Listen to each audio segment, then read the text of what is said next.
खासदार सुप्रिया सुळेंची मुलगी हिचं रिसेप्शन दिल्ली येथे होतं आणि दिल्ली येथे पंतप्रधान नरेंद्र मोदी हे होते आणि रत्नागिरीतले लांजा येथे फणस किंग म्हणून ओळखले जाणारे मिथिलेश देसाई यांची मोदींशी गप्पा मारतानाची व्हिडिओ व्हायरल होत आहे। सगळीकडे ही व्हिडिओ जास्त प्रमाणात व्हायरल होत आहे। आपल्यासोबत आता मिथिलेश देसाई, आपण त्यांच्याकडे जाणून घेऊया। नमस्कार। शरद पवार यांनी जेव्हा आपली पंतप्रधान यांबरोबर भेट करून दिली तेव्हा पंतप्रधानांची पहिली प्रक्रिया काय होती? मुळात ही भेट आदरणीय पवार साहेबांमुळे त्यांनी चांगली संधी मला दिली आणि जेव्हा पवार साहेबांनी पहिले 2-3 मिनिटं मी भेटायच्या अगोदर त्यांना जॅकफ्रूट आणि ह्याच्याबद्दलचं आम्ही करत असेल कामाबद्दल थोडं ब्रीफ दिलं होतं आदरणीय साहेबांनी। आणि मी जेव्हा मोदी साहेबांना जेव्हा भेटलो तेव्हा मोदी साहेबांची प्रतिक्रिया म्हणजे मोदी साहेबांना खूप विशेष वाटलं याच्यामध्ये की फणसासारख्या एका पिकामध्ये कोणतरी काम करते आणि त्यामुळे त्यांनी मला चांगल्यारीत्या त्याला रिस्पॉन्स दिला आणि आमची त्यांच्यानंतर खूप सारे 12-13 मिनिटाची चर्चा झाली। तुम्ही जेव्हा पंतप्रधानांना तुमच्या मोबाईलचे व्हिडिओ दाखवलात तेव्हा त्यांनी काय तुम्हाला सल्ला दिला, कौतुक केले?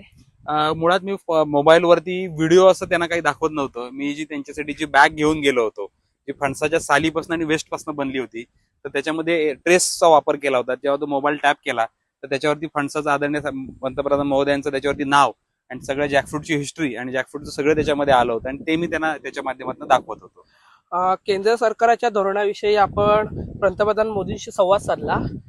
त्यावरून केंद्र सरकारच्या स्टार्टअप इंडिया किंवा मेक इन इंडिया अंतर्गत फणस प्रक्रियेला उद्योगाला देशात परदेशासाठी बाजारपेठ दिली जाईल का? मुळात ह्या सगळ्या गोष्टींची तर चर्चा झालीच, पण मी सर्वात मोठी साहेबांकडे मागणी अशी केली की जॅकफ्रूटला म्हणजे फणसाला एक वर्ष पूर्ण भारताचं एक जॅकफ्रूट इयर म्हणून डिक्लेअर करण्यात यावं, जेणेकरून फणसाचं ब्रँडिंग, मार्केटिंग, प्रमोशन पूर्ण देशभर आणि जगभर होईल।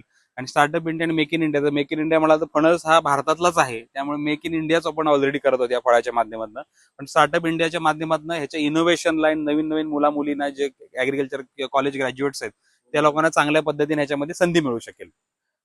फणस हा भारतात अनेक राज्यांमध्ये, देशांमध्ये आहे आणि त्याला राष्ट्रीय दर्जा मिळेल का असं तुम्ही पंतप्रधानांना संवाद साधला का? 100% ते जॅकफ्रूट इयरची जी मागणी होती ती त्यासाठीच होती आणि फणस हे पूर्ण देशामध्ये ऑलरेडी आहे आणि त्याच्या पद्धतीने फक्तच कोकणात किंवा महाराष्ट्रात न होता पूर्ण देशभर याच्या इकोसिस्टम डेव्हलप व्हावी यासाठी मी खूप त्यांच्याकडे मागणी केली।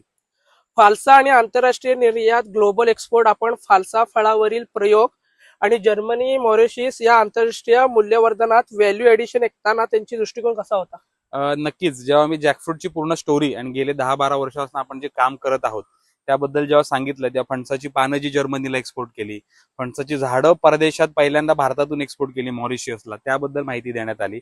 आणि ओव्हरऑल साहेबांचा दृष्टिकोन खूप चांगला होता, कारण की एक्सपोर्ट जेवढं वाढेल तेवढी आपली भारताची इकॉनॉमी वाढेल आणि त्यामुळे जे मी कागदपत्र आणि डॉक्युमेंट्स आदरणीय पंतप्रधान महोदयांना जे दिले त्यामध्ये जॅकफ्रूटचं एक्सपोर्ट पोटेन्शियल किती आहे, म्हणजे $2 बिलियन फणस हा भारतामध्ये वायाला जातो, त्याच्यावरती व्यवस्थित जर काम केलं तर त्याच्या माध्यमातून जगभर आपण एवढ्या मोठ्या रेव्हेन्यूचं 40 ते 50 हजार करोडचा फणसाचा जो वेस्ट होतो त्यातल्या ऍटलिस्ट 25% तरी आपण एक्सपोर्ट करू शकतो असं आमच्यामध्ये चर्चा झाली।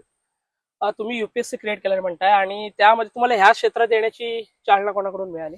ही चालना बघायला गेलं तर माझ्या वडिलांकडून मला मिळाली, कुटुंबाकडून। मी युपीएससीची तयारी करत होतो, राहुरीत माझं शिक्षण होतं, पण युपीएससी सोडून मी जो निर्णय घेतला त्याचा आज मला फलित मिळतंय आणि ह्याच्या पुढे मिळेल असं मला वाटतं, कारण की एका फळाला आणि दुर्लक्षित जाणाऱ्या पिकाला मला न्याय द्यायची संधी मिळाली आणि फणस आज बघा माझ्या लांजा तालुक्यातून डायरेक्ट थेट पंतप्रधानांपर्यंत गेला, हे माझं त्याच्या मागचं मी श्रेय मानतो। आणि ह्याच्या पुढे ह्या फळासाठी अजून काम करायचं जेणेकरून जगाच्या मार्केटमध्ये फणसाला जास्तीत जास्त प्रसिद्धी आणि त्याचे प्रोडक्ट्स पोहोचले जातील। निश्चितच रत्नागिरीतील लांजा तालुक्यातील मिथिलेश देसाई फणस किंग म्हणून ओळखला जाणारे पंतप्रधानांशी त्यांनी संवाद केला। फणसाला मोठा दर्जा मिळावा, फणस सगळीकडे जास्तीत जास्त ठिकाणी पोचवावा यासाठी त्यांनी त्यांच्याशी बातचीत केली। ईटीव्ही भारतसाठी दुर्गेश प्रियंका, रत्नागिरी।